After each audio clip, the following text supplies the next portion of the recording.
everyone, this is Maki. Today's show contains spoilers for the movie Gundam Seed Freedom.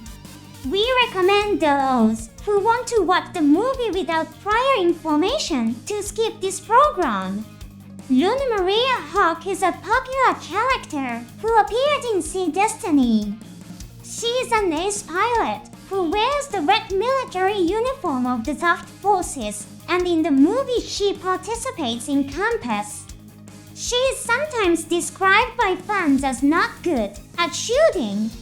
This is largely due to the extremely difficult production schedule of Sea Destiny, which repeatedly used scenes where she missed her shots.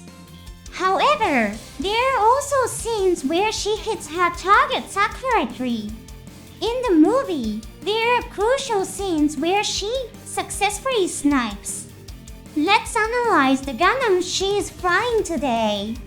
In my show, we enjoy the charms and hidden elements of the Gundam series together. Please hit the subscribe button and let's delve into the allure of mobile suits together. Luna Maria embarks on the campus operation aboard the Gelgook Menace.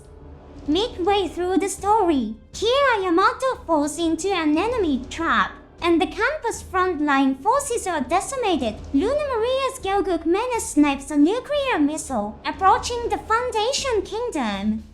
She successfully snipes the nuclear missile, saving the citizens of the Foundation Kingdom. However, another missile with a changed course approaches the Foundation Kingdom. As Albert Heinlein said, the shot is impossible. The nuclear missile enigmas the Foundation and its people.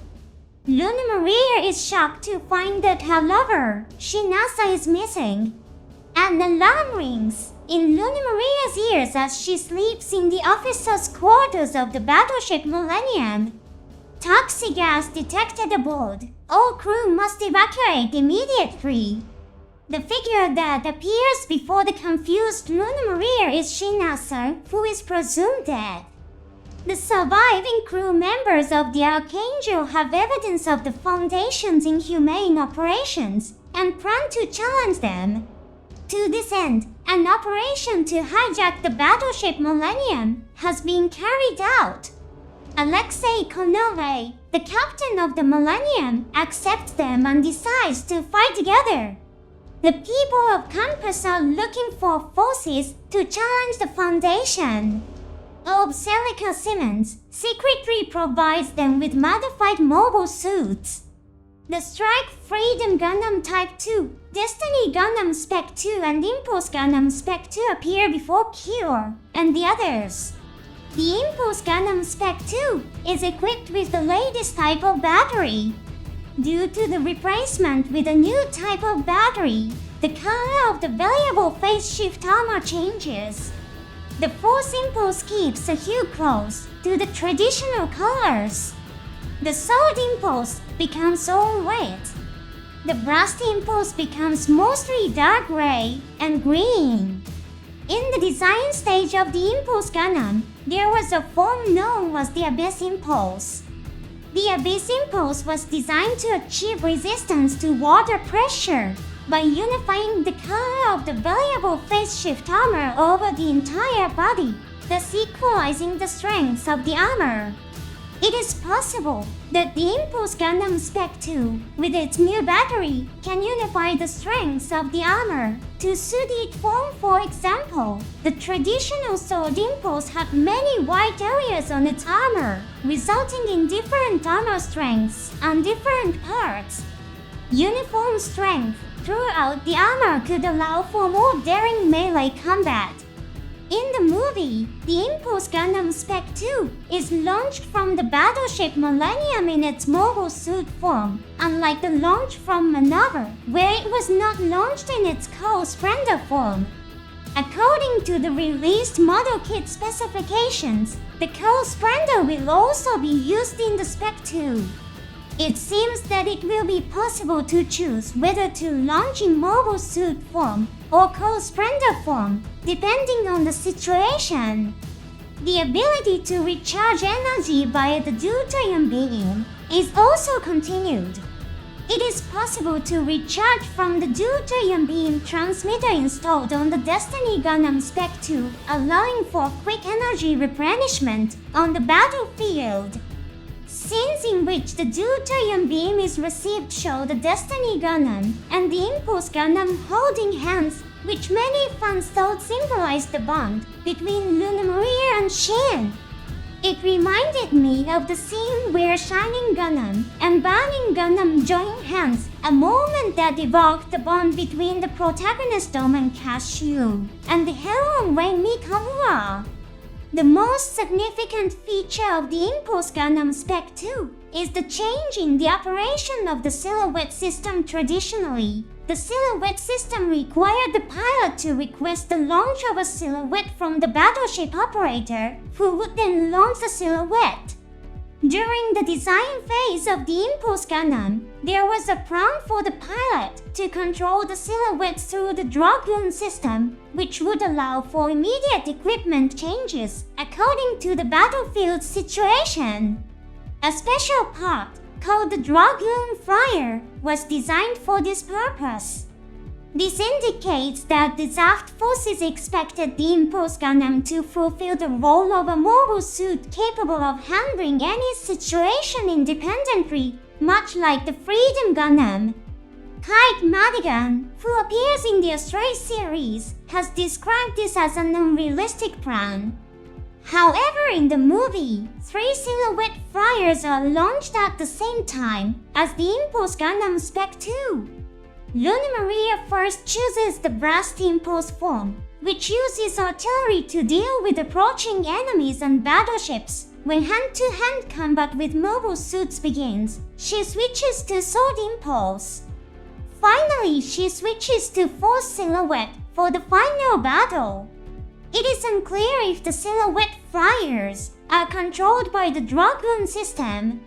However, the fact that they can navigate unharmed through the front lines, where many attacks are exchanged, and quickly unite with the Impulse Gundam suggests that a highly advanced control system has been implemented.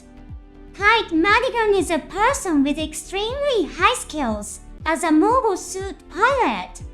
Luna Maria has used the tactics that Kite called unrealistic in actual combat and won. Often compared to Kira Athran and Shin, Luna Maria has proven herself to be a highly skilled ace pilot. The introduction of the Impulse Gundam Spec 2 also brought with it a mystery: the meteor. In the final battle, the Impulse Gundam combines with the meteor to carry out the destruction of the giant beam cannon, Requiem. At this point, it uses a giant beam saw to destroy Requiem's outer armor. Although the meteor can use extremely powerful weapons, it also requires a huge amount of energy. In the Gundam Seed Era, there is an episode in which the Freedom Gundam run out of power due to an error in adjusting the power of the beam sword. Using the meteor with the battery-powered engine of the Impulse Gundam Spec 2 would be difficult from these elements. It can be analyzed that the meteor that appeared in the movie might be equipped with a nuclear engine. The meteors used in the movie are Units 7 and 8. These are designed to be connected to the nuclear engines of the Strike Freedom Gundam and the Infinite Justice Gundam. Units 5 and 6 of the meteor, which appear in the Astray series, are equipped with nuclear engines. Therefore, they can also be used with the battery-operated Zaku Warrior and the Gundam Astray Blue frame. A similar modification could have been made. Of course, there is also the possibility that the battery used in the Impulse Gundam Spec 2 has become extremely powerful. During the Seed Era, battery technology was immature. The Bela beam cannon equipped on the Freedom Gundam caused a blackout during weapon testing, when Gates fired just 2 shots. However, in the era of Sea Destiny, about 2 years later, the Amphoras beam cannon, which has the same destructive power as the Baylor, is used as a standard weapon by the battery-powered Savior Gundam. Perhaps an extremely powerful new type of battery was developed. In addition, the Dual Blitz and Lightning Buster are equipped with nuclear engines, and they power the Meteor. At this point, Darko says it has been retrofitted with a nuclear engine. It's a subtle point, but he doesn't say the Buster and Dual have been retrofitted with nuclear engines. Maybe he means the Meteor Buster and Dual have been retrofitted with nuclear engines. For this point, we'll have to wait for the release of official setting documents or material collections. It's also surprising that Luna Maria was able to operate the Meteor in real combat right away. It took Kira and Asran about 2 months of training to master the Meteor's operation. In the story of the movie, the battleship Itano does not accompany Compass. It's very likely that Luna Maria trains through simulations and the like.